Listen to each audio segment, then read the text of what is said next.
প্রধান সেনাপতি হিসেবে আছেন আমাদের মাননীয় প্রধানমন্ত্রী।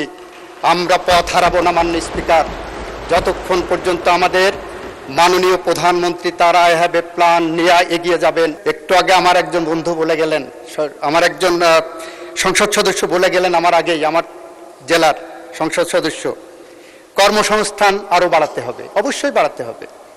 এখন একদিকে আপনারা বলবেন কর্মসংস্থান বাড়াতে হবে, আপনাদের একজন সংসদ সদস্য বলছেন এত টাকার বাজেট না দিয়ে ৬,০০০ কোটি টাকার বাজেট দিলেই মনে হয় হয়ে যেত। ৯,৩৮,০০০ কোটি টাকার বাজেট দেওয়া হয়েছে, সেখানে আপনাদের একজন সংসদ সদস্য বলেছেন পাবলিকলি, পত্রিকায় এসেছে ৬,০০০ কোটি টাকার বাজেট দিলেই হতো, এত লক্ষ কোটি টাকার বাজেট না দিয়ে। আর একদিকে বলছেন কর্মসংস্থান বাড়াতে হবে, কৃষকের আরও কার্ড দিতে হবে। ধন্যবাদ আপনাদের। আপনারা মনে করছেন যে আমরা কর্মসংস্থান বাড়ানোর পদক্ষেপ নিচ্ছি, আরও দরকার, অবশ্যই দরকার। আর দিনগুলোতে আমরা সেই পথেই হাঁটবো।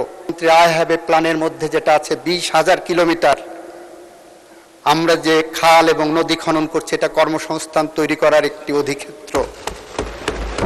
আমরা ২৫ কোটি গাছ লাগানোর যে কর্মসংস্থানের কথা বলেছি, গাছ লাগানোর কথা বলেছি, এটা আমাদের কর্মসংস্থান বাড়ানোর অন্যতম একটি অধিক্ষেত্র হবে। মাননীয় স্পিকার, মাননীয় স্পিকার, আমরা বলি কি বুঝলেন ভাই? অনলি যেটাই চাই।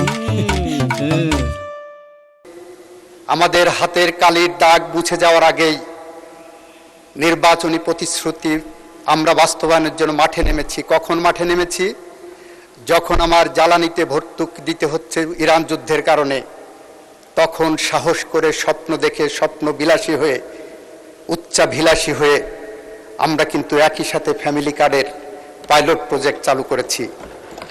আমরা স্বপ্নবাজ মানুষ, আমরা বিশ্বাস করি যে স্বপ্ন দেখতে পারে না, যার উচ্চাভিলাষ নাই, সেই বাংলাদেশে প্রগতিশীলতার দিকে না ধাবিত হয়ে প্রতিক্রিয়াশীলতার সেই পিছনের দিকেই এগোতে থাকবে। আমরা সেই পথ ধরে হাঁটি না, আমরা প্রগতির পথ ধরে হাঁটি, আমরা উন্নয়নের পথ ধরে হাঁটি। আমরা এই বাংলাদেশকে আলোর পথ দেখাতে চাই, যেভাবে পথ দেখিয়ে গিয়েছেন আমাদের পূর্বসূরি, আমাদের বাংলাদেশের রাখাল রাজা শহীদ রাষ্ট্রপতি জিয়াউর রহমান এবং তার সহধর্মিণী আমাদের গণতন্ত্রের জননী, গণতন্ত্রের মা দেশনেত্রী বেগম খালেদা জিয়া যেভাবে বাংলাদেশের উন্নয়ন এবং গণতন্ত্রের পথ দেখিয়েছেন, আমরা ঠিক সেই পথ ধরেই আমরা হেঁটে যাচ্ছি। আমরা বিশ্বাস করে আমরা হেঁটে যাওয়ার পথে আমরা সতর্ক আছি, কারণ আমার ডান দিকে যদি আমাদের ফ্যাসিস্টরা থাকেন, আমার বাম দিকে হয়তো বলা হয় মৌলবাদ আছেন।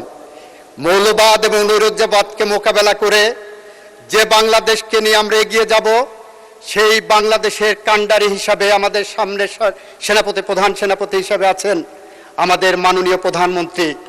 আমরা পথ হারাবো না মাননীয় স্পিকার, যতক্ষণ পর্যন্ত আমাদের মাননীয় প্রধানমন্ত্রী তার আই হ্যাভ এ প্ল্যান নিয়ে এগিয়ে যাবেন, সেই পথে আমরা এগিয়ে যাব।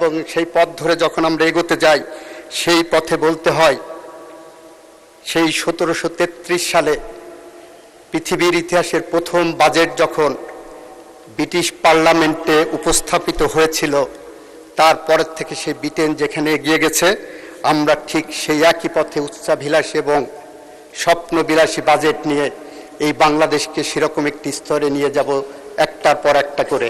সেখানে আমাদের যত বাধার প্রাচীর আসুক, সমস্ত বাধার প্রাচীর এবং ব্যারিকেড আমরা ভেঙে ফেলবো মাননীয় স্পিকার।